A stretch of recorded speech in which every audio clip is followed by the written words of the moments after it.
Okay, good morning to all of my students.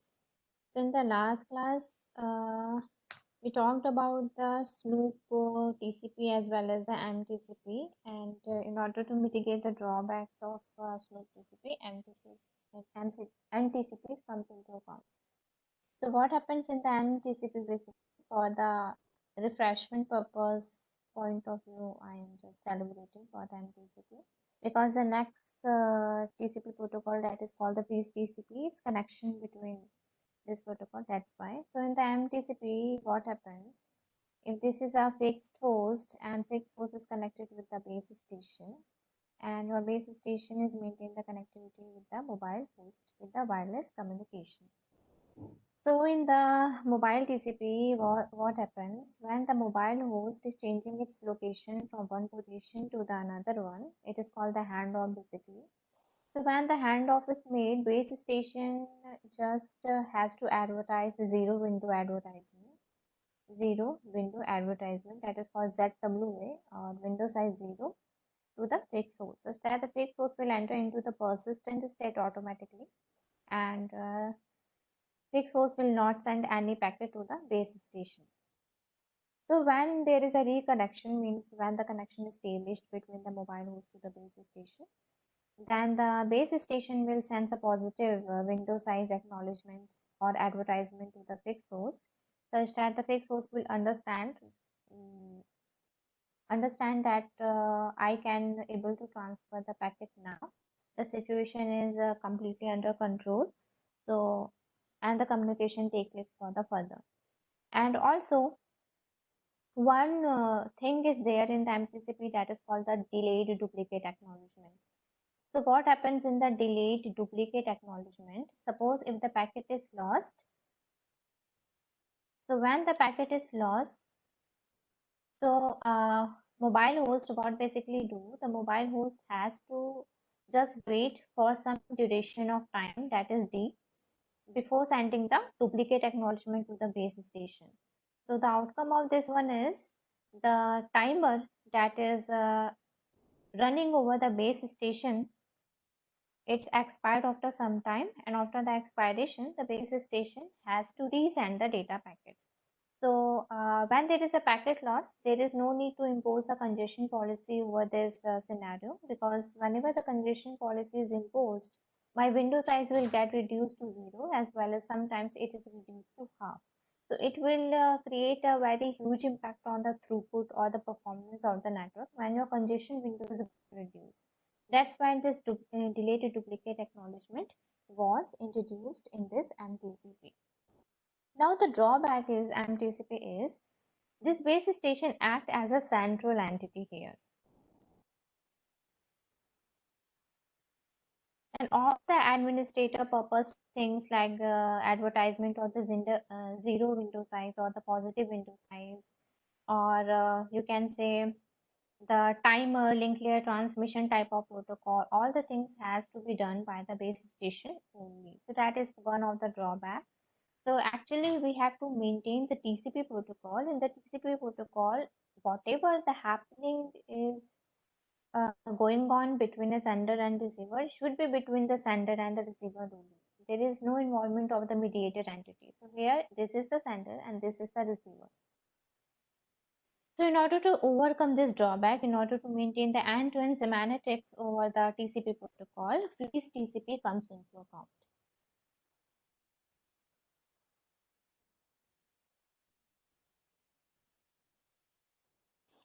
So what happens in the freeze TCP?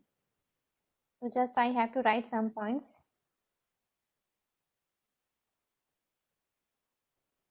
Like in the freeze TCP, we have to involve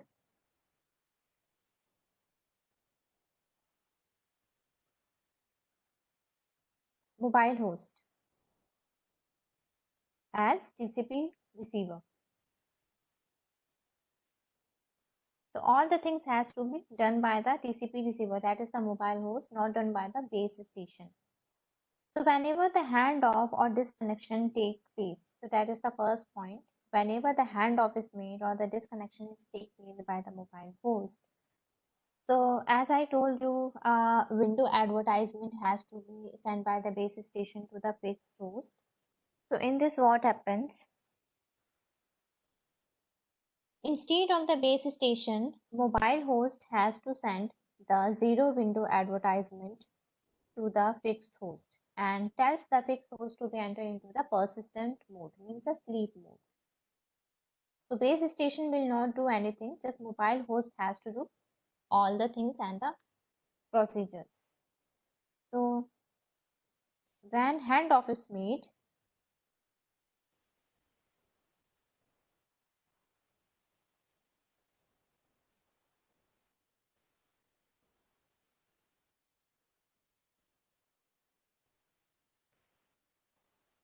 one second.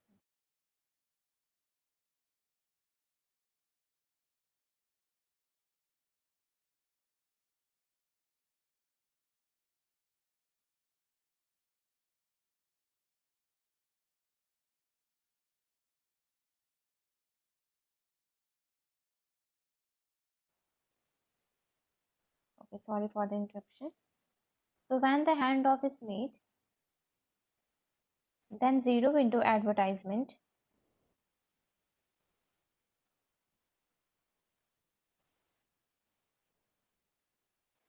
has to be sent by mobile host to the fixed host. So when the handoff is completed and again the connectivity is maintained between the base station and the mobile host, in that case the mobile host, upon reconnection, on handoff is made, sorry, complete,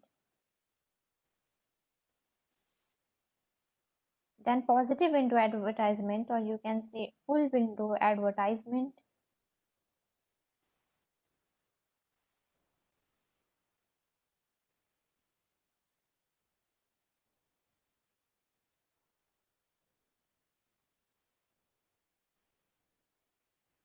has to be sent by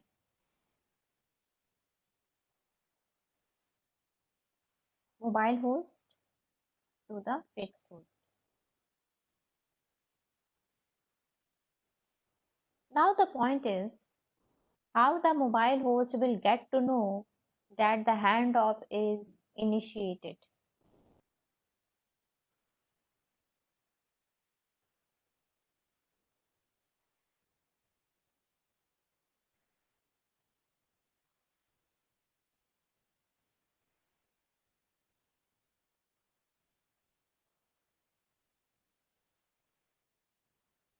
Because the user will not do anything.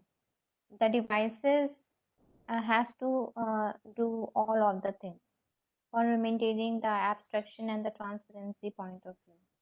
So that's why how your mobile host, or you can say your mobile device, will get to know about the handoff. So the answer is very simple. When your antenna signal strength in your mobile is getting down and the packet loss happens, then we can say the handoff is initiating. Simple.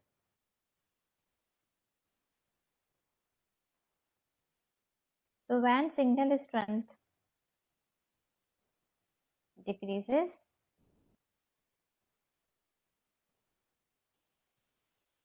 and the connectivity with the base station is also dropped down, then we can say the handoff is initiated. And also the packet loss, consecutive packet loss happens, then we can say the handoff is made. Both of the cases has to be occurred simultaneously.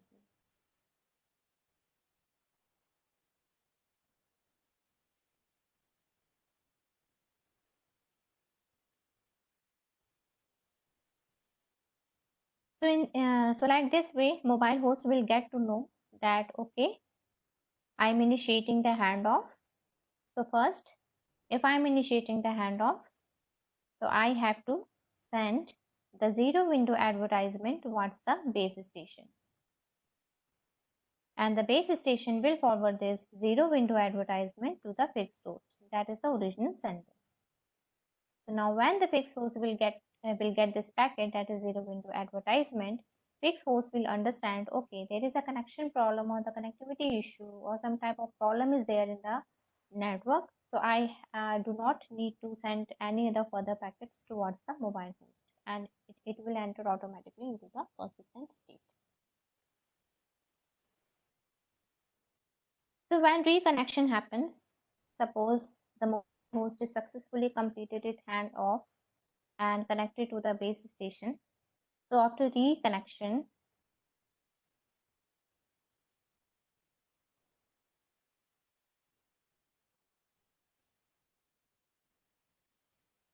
for the reconnection, all the packet drops in the mediation procedure of the handoff has to be overcome as soon as possible. That's why when the handoff is complete, a name that is called a fast retransmission is comes into account. So in the fast retransmission invoking case, what the mobile host will do, the mobile host has to send 3 duplicate acknowledgement and the positive window advertisement to the base station simultaneously. So from getting this 3 duplicate acknowledgement and the positive window advertisement, the base station will get to know the handoff is completed. Now my mobile host is accepting the packet successfully. So it will send positive window advertisement to the base station as well as 3 duplicate acknowledgement.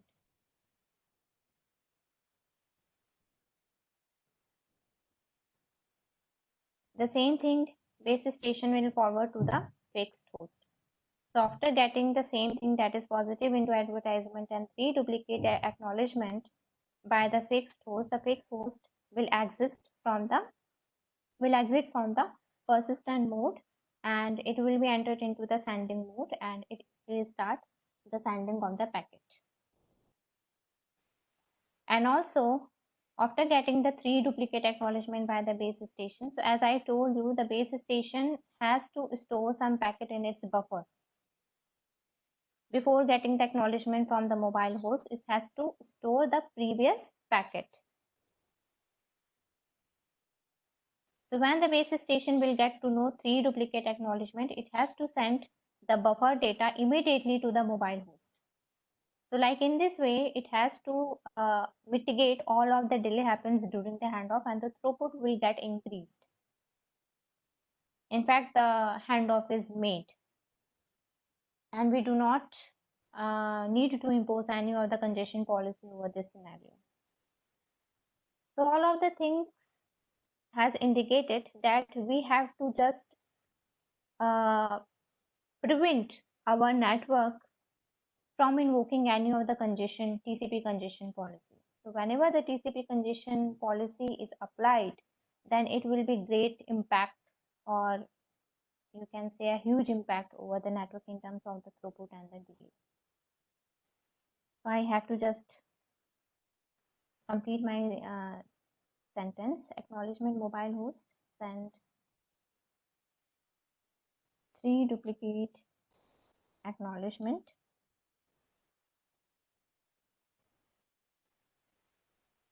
when root is established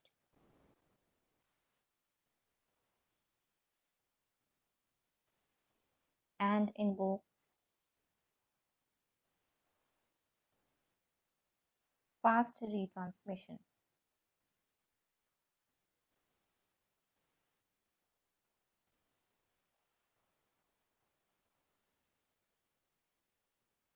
So the main theme of this freeze TCP is freeze TCP does not involve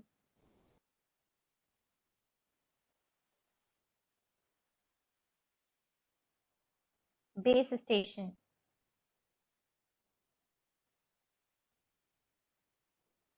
in order to carry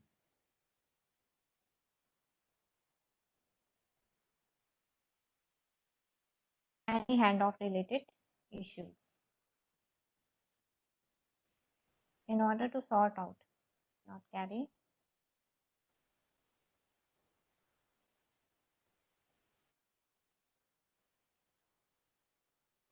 all the things has to be done by only the mobile host. So like in this way, end-to-end connectivity, end-to-end semantics has to be maintained. That is the major theme of the TCP protocol. That is end-to-end connectivity, the fixed host and the mobile host. So there is no central entity in the mediator.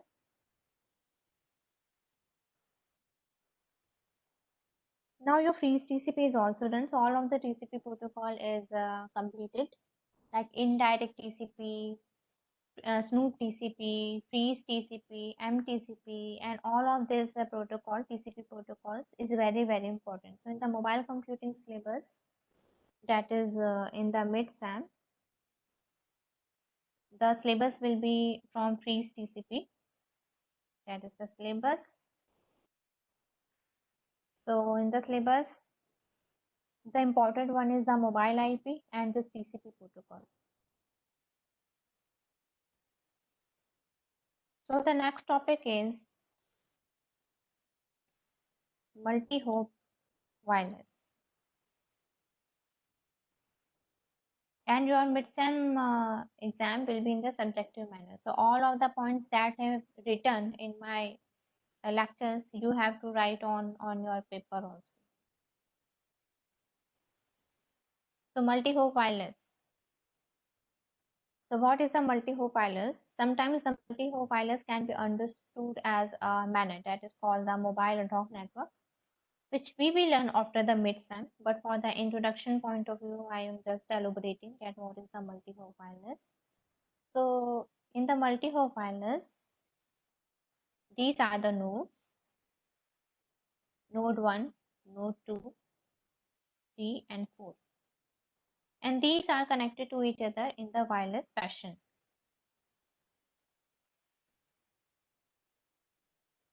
When they are connected, then the packet can be transferred from one node to the another node. Suppose node 1 wants to transmit a packet to the node 4, then what should be the path? The path should be this one.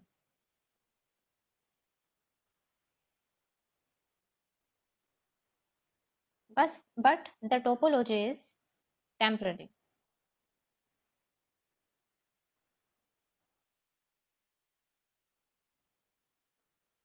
Because it is connected in the wireless fashion, and each node having some wireless device capability, each node can move from one location to the another location. Suppose if 3 is moving from this location to this location, so the connectivity between the 2 and 4 is getting dropped. And when the node 1 wants to transmit the packet to the node 4, then it will not be succeed due to this path loss scenario. That's why. The route change, you can say, if the route is changed due to this wireless fashion,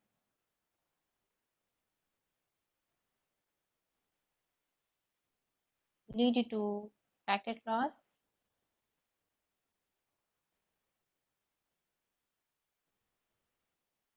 or path failure.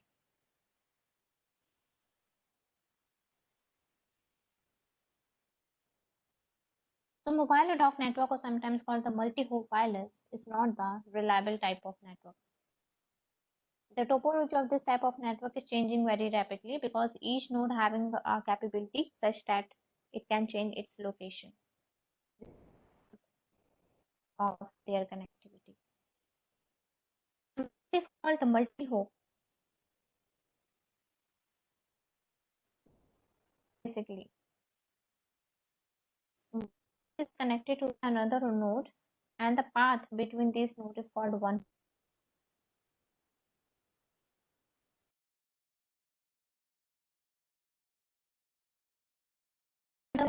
To the node second, and from node 1 to node 3 is 2 hops because it is a one hop. When we are taking the scenario of path between 1 to 3, it is collectively called 2 hops. So in order to transmit data, we have to traverse out multiple paths. If we have traversed out multiple paths, then we can say it can use multiple hops. So hop 1, hop 2, hop 3. So they are 3-hop communication.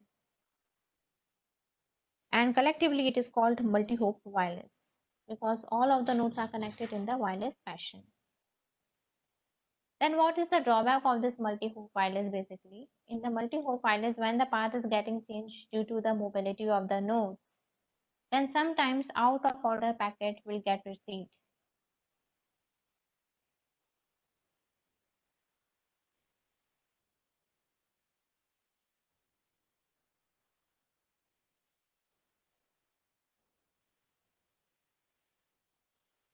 So in the out of packet delivery, it basically impacts the data quality on the side of receiver. So suppose if the MP3 file is receiving by the receiver and it is out of order packet, then your audio files can be in the up and down fashion. Like अगर आपके lyrics जो हैं वो suppose ऐसे हैं, हम सब अच्छे हैं, then out of order packet का मतलब है डेट इज हम हैं अच्छे एंड सब.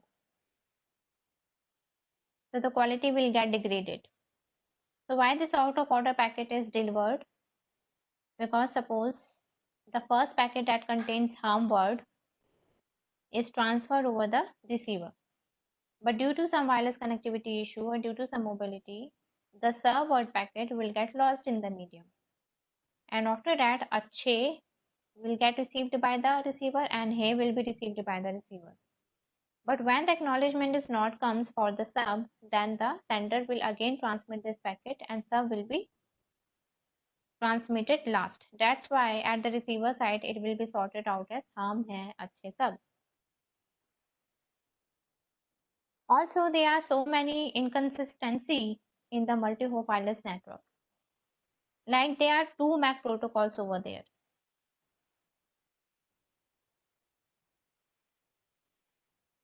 The CSMA-CA works over the two scenarios, the hidden node terminal and the exposed node terminal. So network or that administrator has to understand that which type of problem it is facing. It is the exposed node terminal or the hidden node terminal. And sometimes these two problems are getting mixed with each other because of the topology change. So that is the one of the difficult scenario and the packet is getting lost in the medium due to collision. So when the packet is getting lost in the medium, so it is badly impact on the throughput.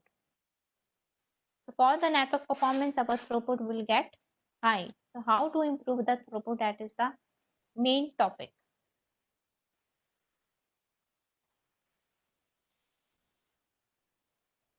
How to improve the throughput? For example,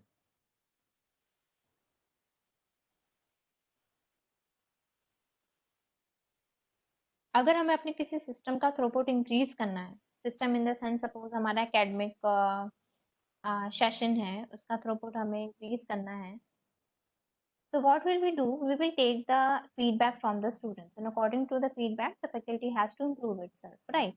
So like the same way we have to do in the network also. Like after transmitting of some packets in the network, we have to take the feedback from the nodes about the path, about the delay factor, about the consistency or inconsistency, about the quality of data regarding the throughput, regarding the feedbacks has to be captured from the nodes. So network feedback is one of the solution in order to increase the throughput. So according to the network feedback, there are two types of schemes. The first one is called probing scheme, and the second one is called explicit notification.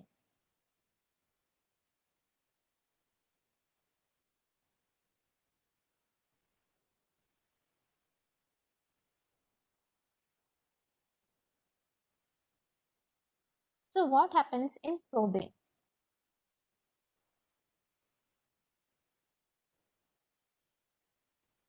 So So probing can be understood as a zone routing protocol. So according to its zone, polling mechanism has to be followed. And the polling mechanism is stated the status of the network.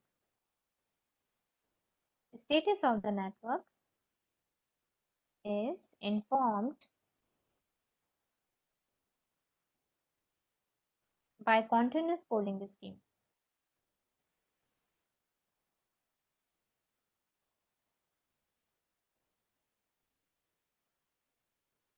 You can understand as a voting scheme also.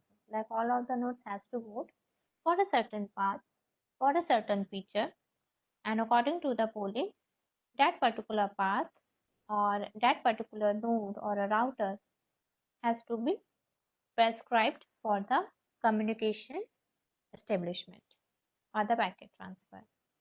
And the second one is explicit notification.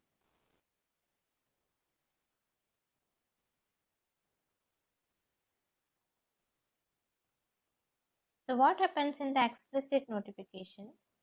In the explicit notification, the router or you can say node has to be have to be monitored. Monitoring has to be done over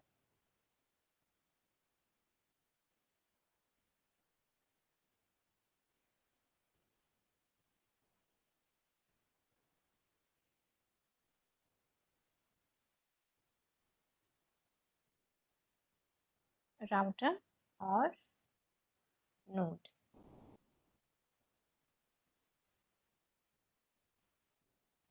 So in the monitoring, what will be the key points? The key point is in the explicit notification, the monitoring is done on the basis of queue size at each node. So when the queue size of each node is full, then after the overloading, my packet will getting lost and the congestion occur in the medium due to non-availability of the further paths. That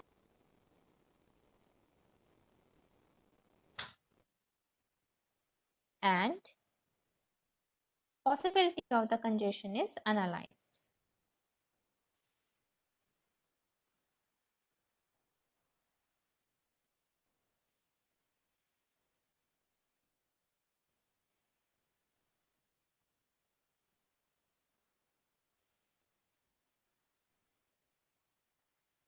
So suppose for a particular packet that is coming through a node and the node's queue is full, then it can mark the packet for the possible congestion.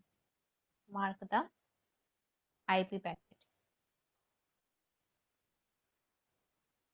It tells to the network administrator that if your packet is followed this route, because in the uh, uh, IP packet, there should be a route also, like the fragmentation offset and the particular MTU according to the router. So it can mark this IP packet. So it will tell the administrator if your packet is going through that route, then it will be leads to the congestion. So that's why the pre-congestion possibility is getting analyzed by using the explicit notification. And the main scenario, you have to monitor the node or the router. And what will you have to monitor? The queue size. According to the queue size, you have to just learn about whenever what is the possibility of the congestion in the future. So that is all about the today's lecture. And on Monday, you have one quiz of 10 marks for the mobile IP. So all of the PPTs and the videos is already uploaded by me. Still, if you have any doubts regarding the mobile IP, because it is one of the important topic and the interesting topic in the mobile computing, so you can ask me in a mail. So for the today's lecture, if anyone has a doubt, kindly ask me. Otherwise, you can leave the meeting.